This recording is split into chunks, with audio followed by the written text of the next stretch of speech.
he said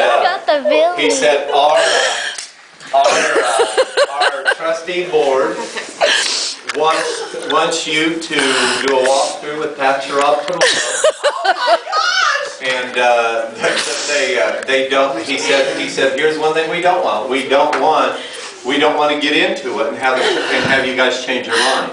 We want to know from the start.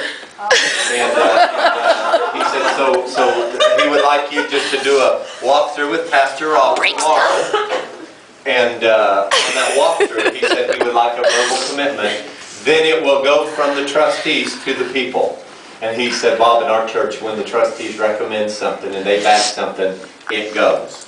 He said the only hitch the only questioning that we had in the whole thing is that he said they just did not want to do the interest free. He said they said we are paying interest on our money. Why should we do this interest free? And John said, I told him we're not a church. And he said, then Pastor Rob jumped up. We're not a church? He said, we're not a bank, we're a church. And he said, John, I know God, we're going to pray for you. And he said, then Pastor Rob got up, and Pastor Rob backed it and had his input. Wow. And he said, once Pastor Rob... Look, you have to tell your vision. We're going to wait, let's make do this. He said, once Pastor Rob gave his input on the situation, he said it was done. He said that.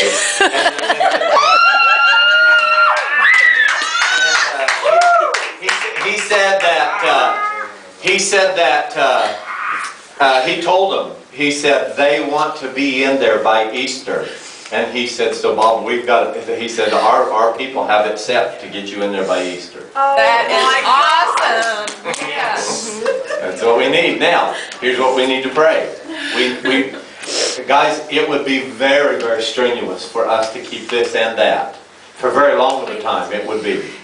I don't know whether, with the note on this place, I don't know whether they would suspend it for us and just accrue the interest until we sold it. Or if they would just let us pay the interest. Our banker's John, by the way. And he has things he can do. Are you texting Darlene? He has things that he can't do. And so, I will just tell you now, let's see. It's one of the businesses in this area. And they rent. And they want, they've been saying they want a bigger place. And the payment on this place, I've asked $100,000 for it. $100,000 is what we paid for it, and then we did a lot of upgrading, upgrading. Bob just got the call. And so the amount that I would probably take less if I could get rid of it real fast, because it's just going to be hard to hold on to it. So, cool beans, good stuff.